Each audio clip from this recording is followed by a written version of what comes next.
श्री शिवाय नमस्तुभ्यम दोस्तों, मैं स्वाति मिश्रा धार्मिक सुरभि चैनल में आप सभी का स्वागत करती हूँ। जैसा कि हम सब जानते हैं कि पौष मास के शुक्ल मास की त्रयोदशी तिथि आने वाली है, जो प्रदोष तिथि होगी और ये शनिवार को पड़ेगी। क्योंकि हम इसमें प्रदोष काल में शिव जी की पूजा करते हैं, यानी कि शाम के समय में जब थोड़ा-सा अंधेरा होने लगता है या सूर्यास्त के पहले सूर्यास्त के बाद में जब प्रदोष काल लगता है, उस समय में हम पूजा करते हैं। और शिव जी के प्रयास यही करें कि महीने में एक बार कम से कम बेलपत्र के पेड़ के नीचे या शमी पत्र, क्योंकि ये शनिवार को पड़ रही है, तो आप शमी पत्र का जो पेड़ होता है उसी में पार्थिव शिवलिंग का निर्माण करें और उसी में आप उसकी पूजा कर सकते हैं। शमी पत्र अगर नहीं है तो अपने घर के शिवलिंग की भी आप ज़रूर पंचामृत से या फिर गंगा जल में शुद्ध जल मिलाकर उससे उनका अभिषेक करें शिव जी का। उसके बाद जिस भी पुष्प से आप श्रृंगार करना चाहें उससे तो करें ही करें, लेकिन जो गुलाबी मदार के पुष्प होते हैं, कहा जाता है कि मासिक शिवरात्रि या फिर प्रदोष सफ़ेद फूलों से जितना ज़्यादा आप श्रृंगार करेंगे, कष्ट आपके उतने ही ज़्यादा कटने लगते हैं। इसके अलावा क्योंकि शनिवार को पड़ रहा है तो शमी के पत्र के चढ़ाना और शमी पत्र के पेड़ की पूजा करना दोनों ही अनिवार्य माना जाता है। इससे जो है शनि दोष भी दूर होता है। साथ ही साथ अगर आपके ऊपर कर्ज चढ़ रहा है या कर्ज लेन-देन की बात हो रही होती है, दिमाग में ऐसे थॉट्स आते हैं कि कर्ज लेना पड़ेगा, तो वो चीज़ें आपकी धीरे-धीरे कटने लगती हैं, धन का आगमन बनने लगता है। क्योंकि शुक्ल पक्ष में जो भी आप उपाय करते हैं शमी पत्र को लेकर या ऐसे भी, तो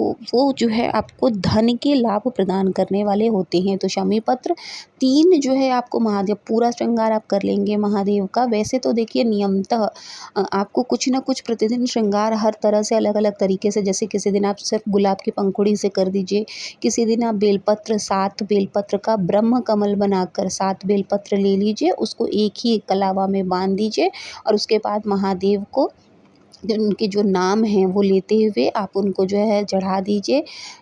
एक दिन आप ऐसे कर सकते हैं, अगले दिन आप उन्हें लाल चंदन, पीले चंदन का अभिषेक करिए। इस तरह से आप हर दिन अलग-अलग रूप से उनका श्रृंगार करिए, उनकी सेवा करिए। जैसे कि चंदन का आप लेपन लगा के भी, जो केसर वाला चंदन होता है उसका लेपन लगा दीजिए।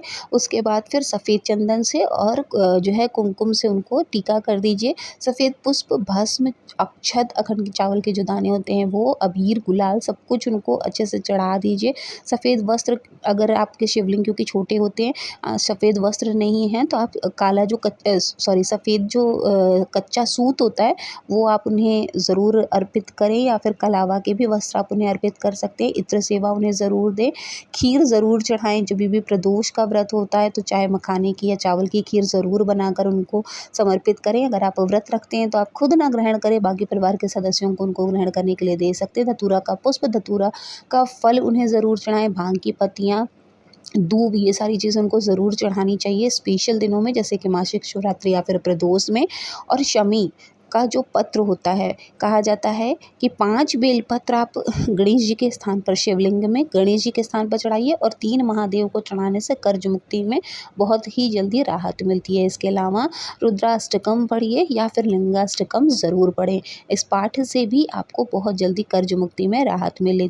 शनिवार के दिन अगर दोष पड़ती है तो वो सबसे ज़्यादा किसी बीमारी को दूर करने के लिए और कर्ज मुक्ति के लिए ही होती है। प्रयास ये भी करें कि पान के पत्ते पर थोड़ा-सा शहद डालकर महादेव को ज़रूर भोग लगाएँ। ऐसा करने से वो अति प्रसन्न होते हैं।